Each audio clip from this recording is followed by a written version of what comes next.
Bro mobile upgrade చేసావు, car upgrade చేసావు, మరి ఇల్లు? బచ్చుపల్లి ఇల్లు అప్డేట్ చేసుకోవడం కష్టమేమో. అరే బ్రో, మన బాజుపల్లిలోనే మోడర్న్ అమ్యూనిటీస్ తో state of the art facilities తో APR group 4 BHK triplex villas తీసుకొచ్చింది. APR Praveen's Premium Triplex Villas at Hillside at Bachupalli. APR Group. నిర్ణయం మీది, నిర్మాణం మాది. కాల్ 9100455505. అభిలాష శ్రవ్య ధారావాహిక మొదటి భాగం. కలం శ్రీ ఎండమూరి వీరేంద్రనాథ్, గళం వెంపటి కామేశ్వరరావు. తెల్లవారుజామున 4 గంటలైంది. మోకాళ్ల మీద తలపెట్టుకుని కూర్చుని ఉన్నాడు చిరంజీవి. రాత్రి నుంచి ఎడవటం వల్ల కంటిపక్క నీటి చారలు కట్టాయి. రాత్రంతా నిద్రపోలేదు. కొంచెంసేపు ఏడ్చాడు. తర్వాత అది వెక్కెళ్లలోకి దిగింది. తర్వాత అది ఆగిపోయింది.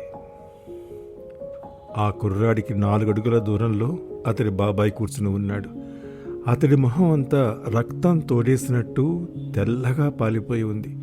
అతడినెవరైనా పరీక్షగా చూస్తే ఆ వణికే పెదవులు, చేతివేళ్లు చూసి అతడు ఏ క్షణమైనా నేల కూలిపోతాడని తప్పనిసరిగా భావిస్తారు. అంత చలిలో కూడా అతడి ఒళ్ళంతా చెమట పట్టింది.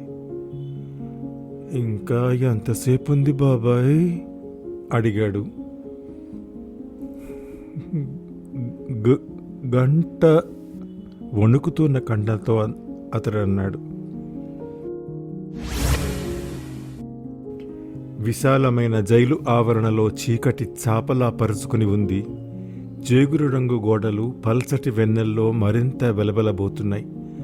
వరుసగా ఉన్న సెల్స్లో ఖైదీలు నిద్రపోతున్నారు. పొడవాటి వరండాలో 2 వ్యక్తులు నెమ్మదిగా నడుస్తున్నారు.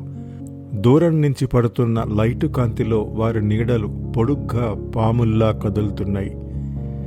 2 ఒక సెల్ దగ్గర ఆగారు.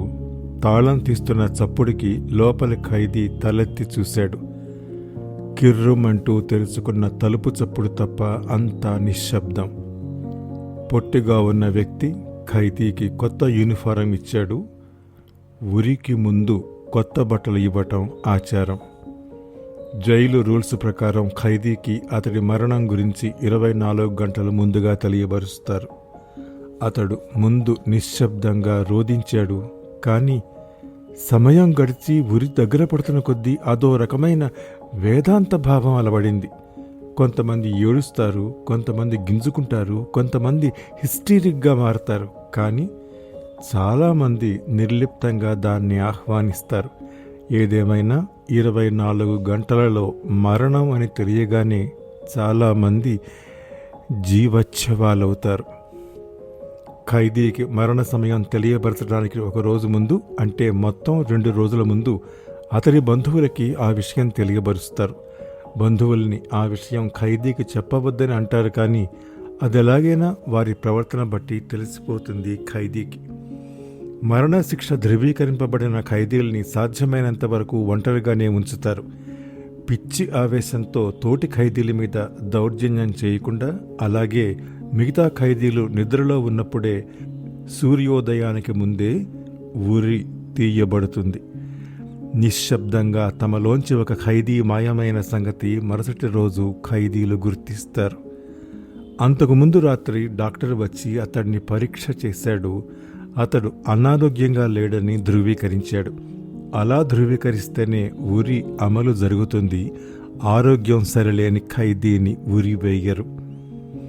ఖైదీ కొత్త బట్టలు కట్టుకున్న తర్వాత అతడి చేతులు వెనక్కి కట్టబడ్డాయి. 2 బయటికి వచ్చారు. ఖైదీ వెనుతిరిగి ఆఖరుసారి తన గదిని చూసుకున్నాడు. గుమ్మం దగ్గర నిలబడిన సెంట్రీని కళ్ళతోనే పలకరించి వెళ్ళొస్తాను అన్నట్టు చూశాడు. సెంట్రీ కళ్ళు తిప్పుకున్నాడు. అతడు చాలా కుర్రవాడు, మరణాల్ని చూడలేదు ఇంకా.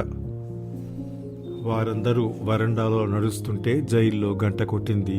4:30 అయినట్టు. మచ్చల్ని, మిగతా గుర్తుల్ని పరీక్షించి అతడే ఉరితీయబడాల్సిన వ్యక్తిగా ధృవీకరించి వ్రాసుకున్నారు. ఆ తరువాత వారెంటు చదవబడింది. నీ భార్యని హత్య చేశావన్న కారణంగా నిన్ను ఇండియన్ పీనల్ కోడ్ సెక్షన్ 302 అనుసరించి ఉరి తీస్తున్నారు. అతడు మౌనంగా తనపై మోపబడిన అభియోగాన్ని విన్నాడు. ఖైదీ కాళ్ళు దగ్గరికి చేర్చబడ్డాయి. తెల్లటి తాడుతో వాటిని దగ్గరగా బంధించారు. బంధించే ముందు నీ ఆఖరి కోరిక ఏదైనా ఉందా అడిగారు. ఆ రోజు నిద్ర లేచిన దగ్గర నుంచి మొట్టమొదటిసారిగా అతడు నవ్వాడు. ఏదైనా తీరుస్తారా, ఏదైనా అన్నాడు. నిజమే, చాలామందికి ఆ అపోహ ఉంటుంది. జైలు అధికారులు ఏ ఆఖరి కోరికనైనా తీరుస్తారని. అది తప్పు. మాన్యువల్ ప్రకారం ఏ ఆఖరి కోరిక తీర్చక్కరలేదు. చివరిసారిగా ఎవరినైనా బంధువుల్ని చూడాలంటే తప్ప, అదైనా ముందుగా తెలియబరిస్తేనే. ఈ విషయంలో ప్రచారంలో ఉన్న కథలన్నీ చౌకబార కథకులు ప్రచారం చేసినవి. ఖైదీ విల్లు వ్రాయాలన్నా, వ్రాసిన విల్లు మార్చుకోవాలన్నా ఆఖరి కోరికగా దాన్ని తీర్చుకోవచ్చు. చెప్పరే, ఏదైనా తీరుస్తారా? తీర్చగలిగేది చిన్నదేదైనా. అతడు తిరిగి నవ్వాడు. నా కోరిక మీరెవరూ తీర్చలేరు, దేవుడే తీర్చాలి. ఏమిటా కోరిక? చనిపోయే ఆఖరి క్షణం ప్రార్థిస్తాను, విందురుగాని. అందరూ ఒకరి మొహాలు ఒకరు చూసుకున్నారు. తరువాత అతడి మొహం మీదుగా నల్లటి గుడ్డ కప్పబడింది. అతడి మరణాన్ని ధృవీకరించడానికి డాక్టరు, మరో 2 సాక్షులు రెడీగా ఉన్నారు. అరుగు మధ్యలో చెక్క తాపడం ఉంది. దాని పక్కనే లివర్ ఉంది. ఖైదీ చెక్క తలుపు మీద నిల్చుని ఉన్నాడు. అతడి మెడకి ఉరితాడు బిగించబడింది. అంతా నిశ్శబ్దంగా, మెకానికల్గా జరుగుతోంది. సరిగ్గా ఇంకో 5 సెకన్లలో మరణం సంభవించబోతోంది. మొహానికి కప్పి ఉన్న నల్లటి గుడ్డ వెనక నుంచి చిరంజీవి తండ్రి బిగ్గరగా అరిచాడు. న్యాయస్థానం గుడ్డిది, చట్టం చెవిటిది. ఈ హత్య నేను చేయలేదు. బ్రో, మొబైల్ అప్గ్రేడ్ చేసావు, కార్ అప్గ్రేడ్ చేసావు, మరి ఇల్లు? బచ్చుపల్లి ఇల్లు అప్డేట్ చేసుకోవడం కష్టమేమో. అరే బ్రో, మన బాజుపల్లిలోనే మోడర్న్ అమ్యూనిటీస్ తో, state of the art facilities తో APR Group 4 BHK triplex Vilas తీసుకొచ్చింది. APR Praveen's Premium Triplex Villas at Hillside at Pachupalli. APR Group. నిర్ణయం మీది, నిర్మాణం మాది. Call 9100455505. కెవ్వును కేకపెట్టాడు చిరంజీవి. అయిపోయింది బాబాయ్, 5 అయిపోయింది. నాన్నని చంపేస్తున్నారు వాళ్ళు. అమ్మ చచ్చిపోయింది, నాన్న చచ్చిపోతున్నాడు. బాబాయ్ ఇక ఆపుకోలేక, మీ నాన్న కాదురా, మీ అమ్మని చంపింది నేను అని అరిచాడు. బాబు స్థాణువయ్యాడు. అవునరా, మీ అమ్మ తప్పు చేసిందని, పతితురాలని జీవితాంతం కుమిలిపోనక్కర్లేదురా నువ్వు.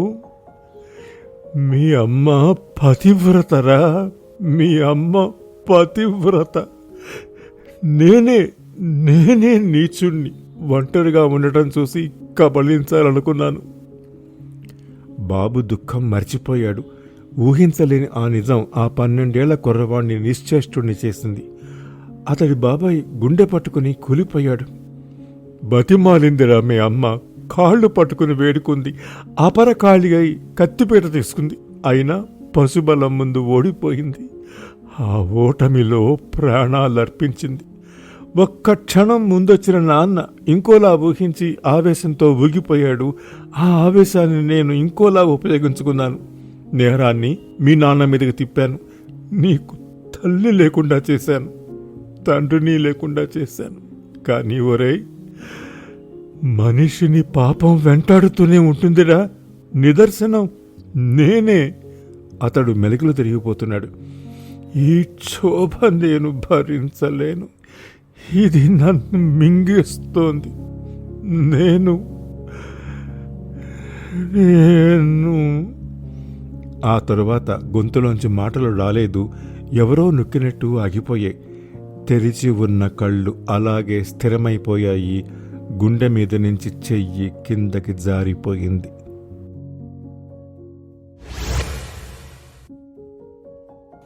మనిషిని చంపే హక్కు సాటి మనిషికి లేదు.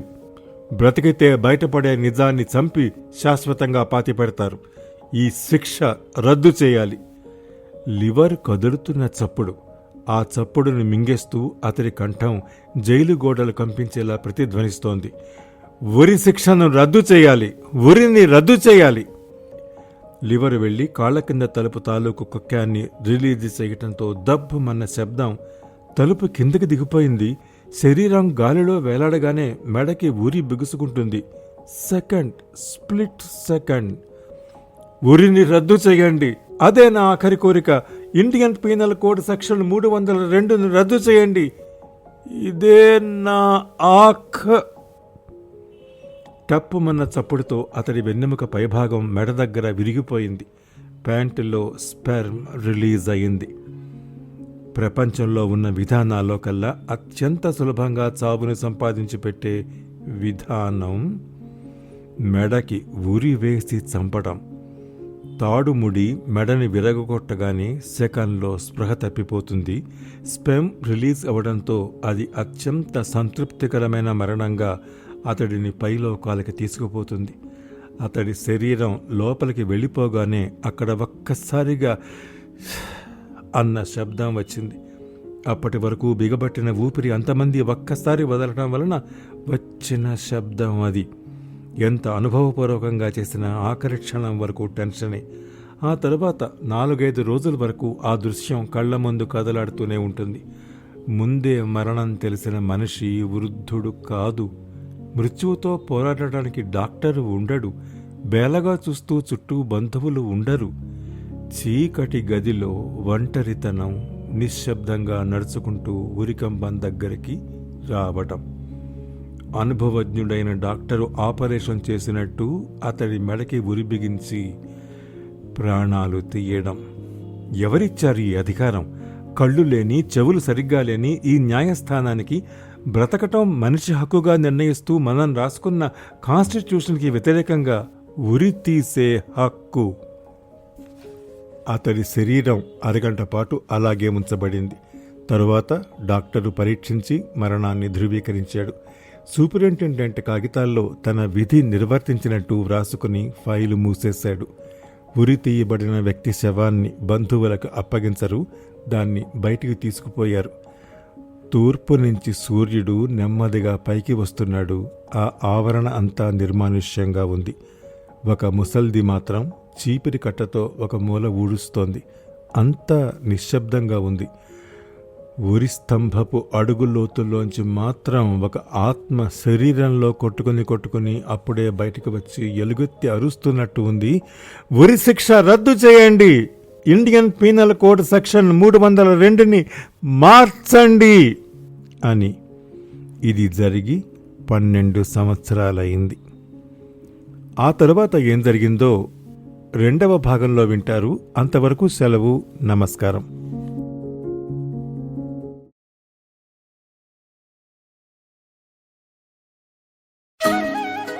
అమ్మ ఆవకాయ టోరీ రేడియో ఎప్పటికీ బోర్కొట్టం. తెలుగు భాషలో తీయని పలకరింపులు, మధురమైన పాటలు వినాలని ఉందా?